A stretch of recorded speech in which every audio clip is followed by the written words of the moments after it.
insônia, irritação, parece que eu vou estrangular em casa, os filhos, o marido, tudo me irrita. Faz semanas que não sei o que é deitar a cabeça no travesseiro e ter uma boa noite de sono. Maldita menopausa. Eu não sabia que isso ia destruir a minha vida. Mas e aí?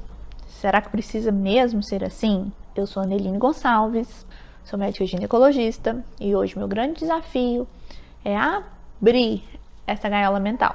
Meu propósito é te ajudar a não sofrer tanto assim e a não te deixar ser escrava das suas oscilações hormonais, mas sim tomar as rédeas do seu corpo. E vou até ser ousada aqui, transformar esse pesadelo num momento agradável. E aí, topa esse desafio? Vamos juntas?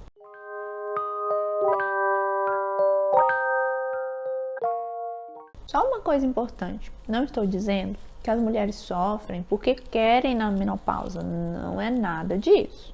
Já expliquei em outros vídeos que existem efeitos extremamente reais que acontecem durante a menopausa, inclusive físicos mesmo. Agora também vale destacar que tivemos várias evoluções na medicina e não somente na medicina, na nossa sociedade também, na forma de abordagem da menopausa e desta fase da vida da mulher, e que ela já não merece mais ser tratada como um bicho de 7 cabeças. Antes de mais nada, me deixe explicar por que mulheres na menopausa e no climatério têm alterações tanto do humor quanto do sono.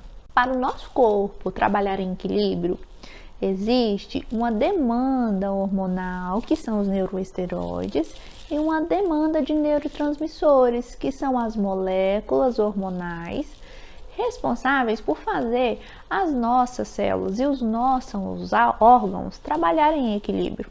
Durante a menopausa, queda abrupta de hormônios, e alterações dessas moléculas fazem com que lá no cérebro, numa porçãozinha chamada hipotálamo e hipófise, que são reguladores de funções, estejam trabalhando em completa desarmonia.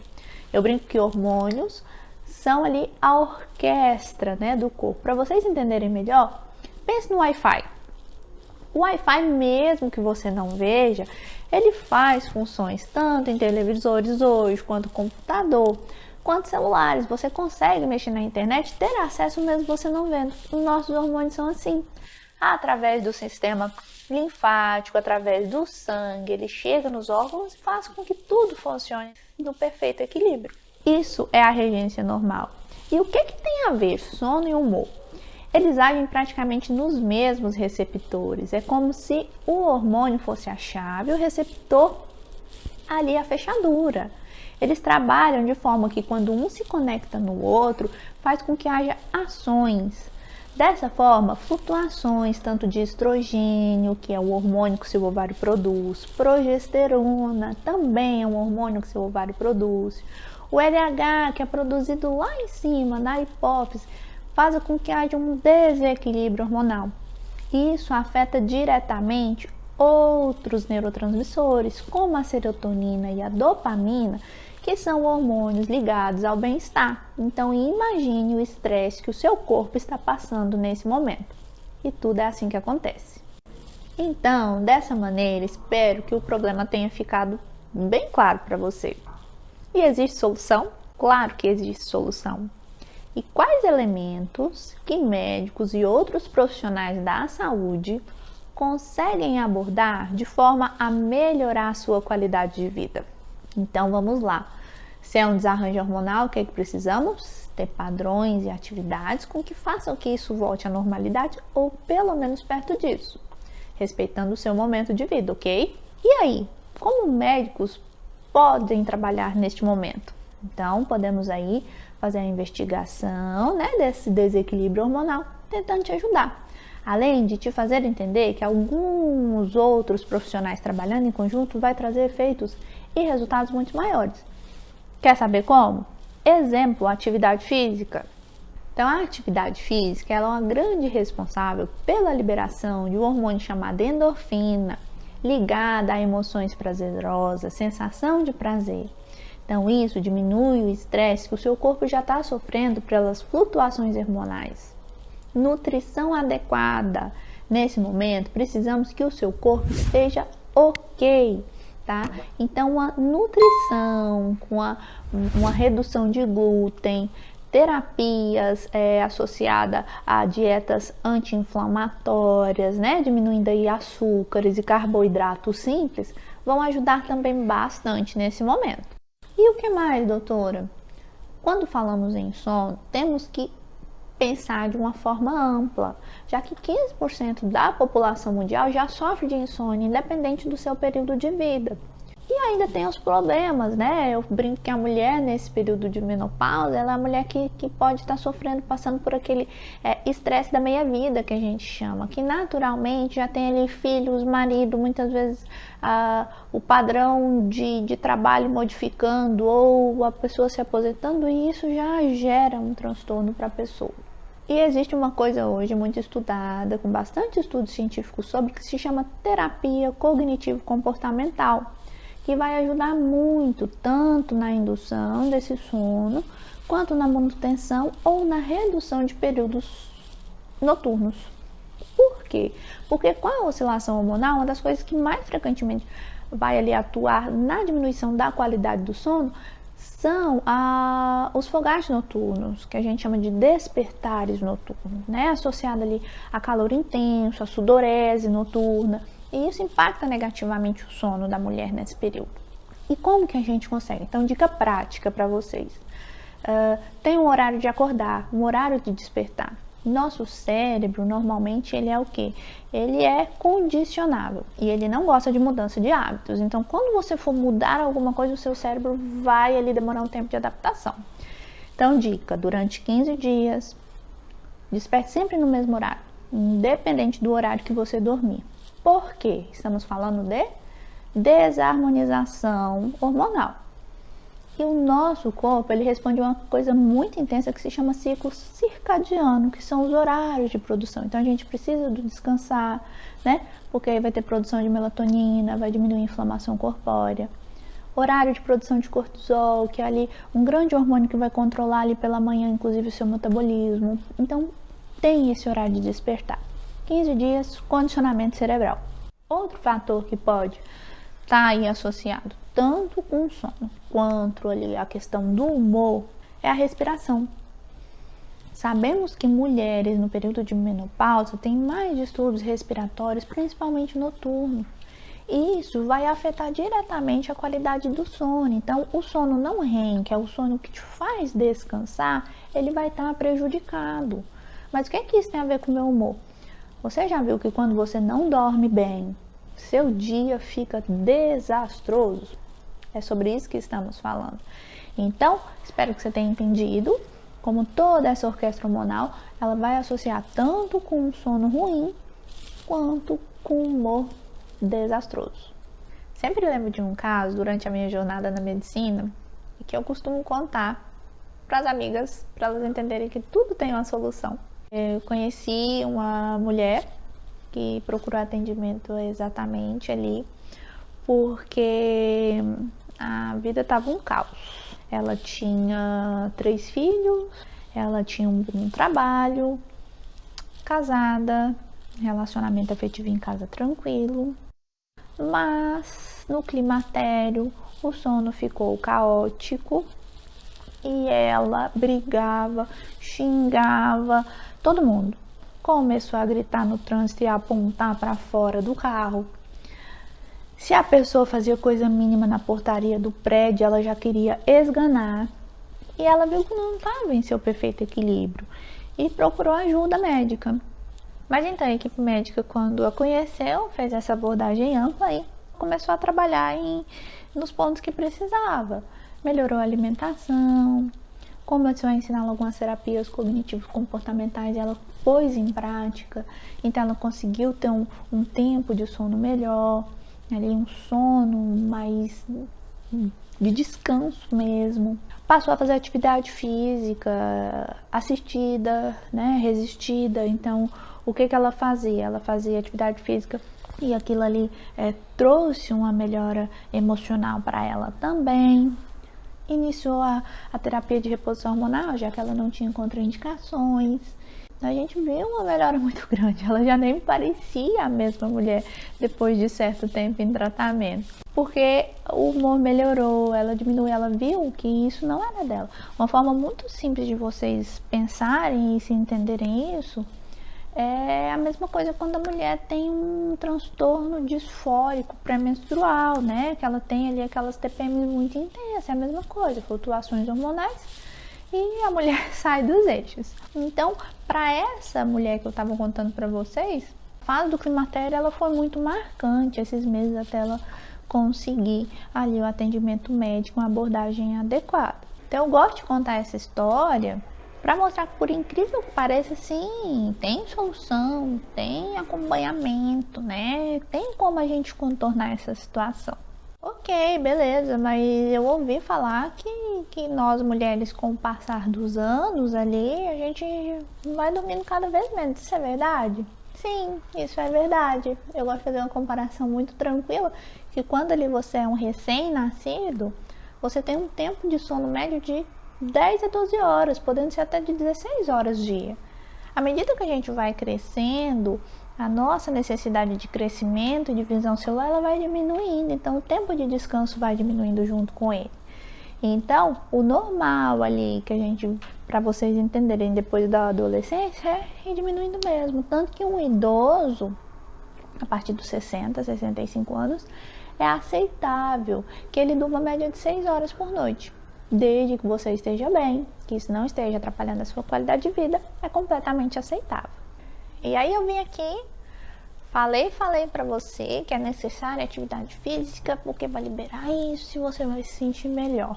E o que eu faço? Né? Qual atividade física é indicada? Então existe uma gama de atividades físicas que pode ser realizada. Claro que existem uma superior a isso, que eu vou dar a diquinha lá no final para vocês acompanharem. Qual é a melhor atividade física para ser realizada neste período de climatério e menopausa? Mas você tem que fazer aquilo também que traga aquela sensação boa para você, que você tenha prazer. A gente sabe que exercício na água vai estimular a produção de colágeno e elastina, então vai diminuir sinais precoces de envelhecimento. Lembrando que são exercícios na água que tem baixo impacto, então você precisa associar algum outro exercício que vai aí melhorar essa parte de ganho de massa magra, né, músculo, não te deixe perder músculo, e também a questão óssea. Você ainda pode optar por caminhada, por corrida, por musculação, por pilates. Então, isso aí fica ao seu critério. Eu só preciso que você se movimente, que esse esqueleto, ó, saia aí para requebrar. Outra coisa que eu vejo que vocês gostam muito nesse período é dança. Então, se você é alguém que já se adaptou a dançar alguma vez, acho que vale a pena tentar. Outra coisa que me perguntaram é se tem alguma coisa natural que vai me fazer dormir melhor, que vai me ajudar. Eu sou dessa vibe que eu não gosto muito de medicação, doutora. Me ajuda aí. Sim, então assim, vou contar até um segredinho de consultório. Minhas pacientes sabem que eu tenho uma marca que eu adoro e que eu indico muito.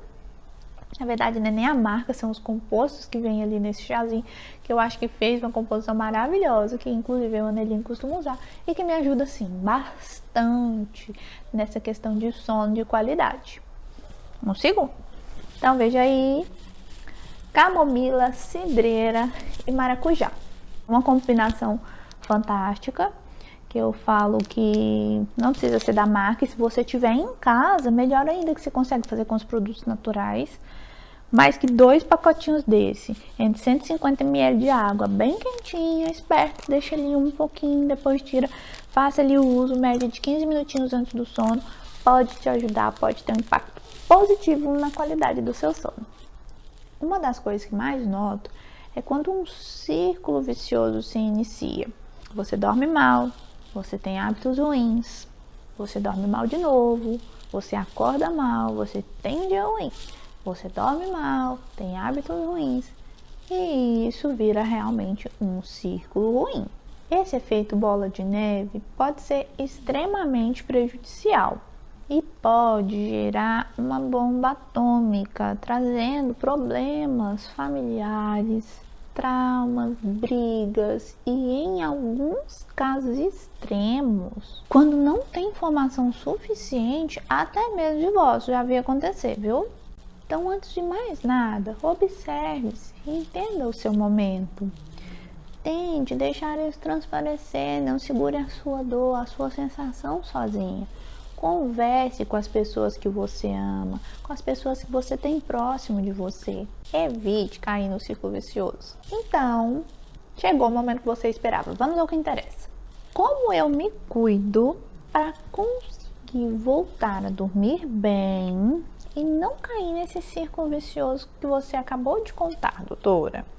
Então, neste momento, eu presumo que você e a sua ginecologista já estejam assim, ó, de mãos dadas, caminhando juntinhas.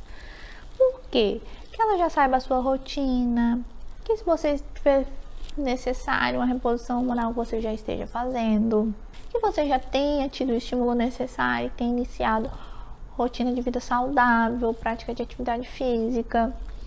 Então, isso é o que eu quero nesse momento, certo? Porque são vocês duas juntas que vão criar as melhores estratégias para você e para ter esse controle, que essa passagem seja o mais tranquilo possível. E como esse plano de controle ele vai ser instituído? Digamos que ainda falta alguns meses para sua consulta. Quais sinais de alarme que você precisa ter? O que o seu corpo dá demonstração de que tem algo errado, que o climatério está aí, que a menopausa está aí. Como que o seu corpo vai te contar isso? Alerta de climatério. Sinais.